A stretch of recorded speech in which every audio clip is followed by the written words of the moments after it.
আজকে না সকাল থেকে শরীরটা একদম ভালো ছিল না। শুয়েছিলাম ৯টা পর্যন্ত, তারপরে উঠে স্নান করে এখন চলে এসেছি খেতে। তো কি খাবো সেটাই খুঁজে পাচ্ছি না। এদিকে প্রচণ্ড পরিমাণে খিদে পেয়ে গেছিলো। ঠাকুরকে দিয়েছিলাম বেদানা খেতে, তো ওটা আমি নিয়ে চলে এসেছি ঠাকুরের কাছ থেকে। আর আমার যে বাড়িতে যত ফল আসুক না কেন, তো সব কিছু ঠাকুরকে দিয়েই আমি খাই। আর এদিকে আমার মেয়েকে খেতে দিয়েছিলাম বাতাসা মুড়ি। ও তো বাতাসা মুড়ি একদম খেতে চায় না, তো বাতাসা মুড়ি বলে না ও একদম কিছু খায়নি, মানে অল্প করে খেয়ে দিয়ে চলে গিয়েছে। আর ওকে একটা বাড়িতে কেক ছিল, কেক দিয়ে দিয়েছি। শরীরটা সকাল থেকে একদম ভালো ছিল না, তাই জল খাওয়ার না বানানোই হয়নি। আর আমারও এদিকে পেয়ে গেছে খুব খিদে, কী খাবো কিছুই বুঝতে পারছিলাম না। বাড়িতে ছিল একটা ওটসের প্যাকেট, মানে মশলাদার ওটস প্যাকেট। তো ওটা না আমি কোনোদিন, সত্যি কথা বলছি, কোনোদিন আমি রান্না করি না, এটা কোনোদিন আমি খেয়ে দেখিনি। আমার বাড়ির পাশে একজন দিয়ে গিয়েছিলো, যেটা খাবি, খেতে খুব ভালো লাগে। এটা কীভাবে রান্না করতে হয় তাও আমি জানি না, আর ওদেরকে তো আমি জিজ্ঞাসা করতে আমার একদমই মনে নেই।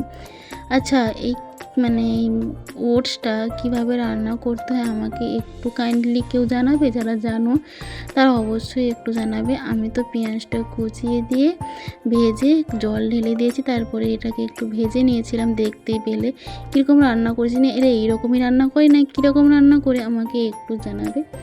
সো হ্যালো এভরিওয়ান, তোমার সবাই কেমন আছো? আশা করি ভালো আছো। আমার আরেকটি ব্লগে স্বাগত জানিয়ে আজকের ব্লগটা স্টার্ট করছি। আর আমি পূর্ব মেদিনীপুর থেকে শ্যামলী বলছি। তোমরা কিন্তু ভিডিওটা প্লিজ লাস্ট পর্যন্ত দেখো, আশা করি তোমাদের ভালো লাগবে। আর আমার পরিচয়টা দিতে আজকে একটু লেট হয়ে গেল, কারণ মানে সামনের কথাগুলো শেষ হচ্ছিল না, তার জন্যই একটু দেরি হয়ে গেল। আর তোমরা কারা কোথা থেকে লাইভটা দেখছো অবশ্যই কিন্তু জানাতে একদম ভুলো না।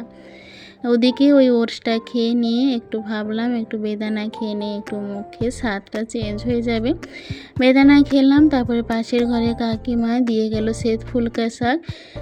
শ্বেত ফুলকা শাক আমি চেয়েছিলাম ওদের বাড়িতে, যে মানে মাঠে যেহেতু হতো, মাঠে তো বৃষ্টি হওয়ার জন্য অনেকটাই জল জমে গেছে, তার জন্য ওই শাকগুলো ডুবে গেছে। তাই পাশের ঘরে জেঠিমার ঘরে নিয়ে গেছিলাম, তো ওদের বাড়িতে দিয়ে গেছে। আর ওদের গাছে আতা হয়েছিল, দুটো আতা দিয়েছে দেখো। আর এই শ্বেত ফুলকা শাকগুলো আমার 2 থেকে 3 দিন হয়ে যাবে কমসে কম। আর এটা তো আমি সিদ্ধ করেই খাই, তার জন্য কুচিয়ে নিয়েছি। কুচিয়ে নিয়ে এখন সিদ্ধ হয়ে গেছে। আর দুপুরে আজকে মেনু কি হয়েছিল জানো? আলু মাখা ভাত, আর সঙ্গে ছিল ডিম ভাজা একটা। এটাকে আমি আজকে না পোজের মতন করে ভেজে নিয়েছি। আর এইদিকে ছিল লাস্টে শাক সেদ্ধ। আর সত্যি আলু মাখাটা দিয়ে ভাত খেতে আজকে বেশ ভালো লাগছিল। দুপুরে আজকে এটাই রান্না করেছিলাম। মানে আমার সত্যি কথা বলতে কোনো কিছুই এখন এনার্জি করে না রান্না করতে। কেউ যদি রান্না করে দেয় আমি খাবো, কিন্তু সংসারের কিছু কথা শুনলে সেই খাওয়াটাই আমার ইচ্ছেই হয় না, জানো তো।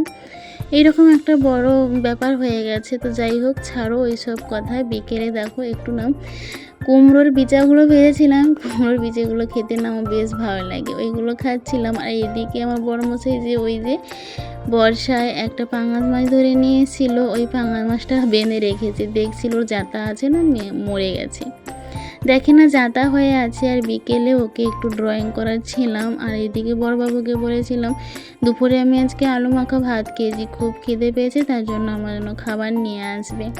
তাই ও নিয়ে এসছে রোল দুটো, একটা মেয়ের একটা আমার, আর নিয়েছে হাফ প্লেট চাউমিন। আমার তো একটা রোল খাওয়ার পরেই পেটটা ভরাট হয়ে গেছে। তো তারপরে ভাবলাম যে চাউমিনটা না হয় পরেই খাবো, বড়বাবু আসুক নয় তারপরে খাবো। আর ও তো না সত্যি কথা বলতে চাউমিন অতটাও পছন্দ করে না। এদিকে মেয়েকে পড়াশুনো কমপ্লিট করে রাত্রে আমি চাউমিন প্যাকেটটা যখন খুলি না, চাউমিনটা একদম ঠান্ডা হয়ে গেছে। ভাবলাম একটু গরম করে নেব, তারপর ভাবলাম কে কষ্ট করে বলো তো, অলস লোকের যা হয় অবস্থা। কেউ যদি সত্যি গরম করে দিত তাহলে হয়তো ভালোই হতো, কেউ করে দেবে না গো। আর ওদিকে বড়বাবু বলছে আমি চাউমিন খাবো না, তুমি একাই খেয়ে নাও। মেয়ে চলে গেছে ওদিকে, মেয়েও বলে আমি খাবো না, এগরোল খেয়েছি, পেট ভরে গেছে, আমি আর খাবো না। তো তাও আমি বড়বাবুকে একটু আলাদা প্লেটে করে দিচ্ছিলাম। তো ও তো নাই বললো, অবশেষে খেলোই না।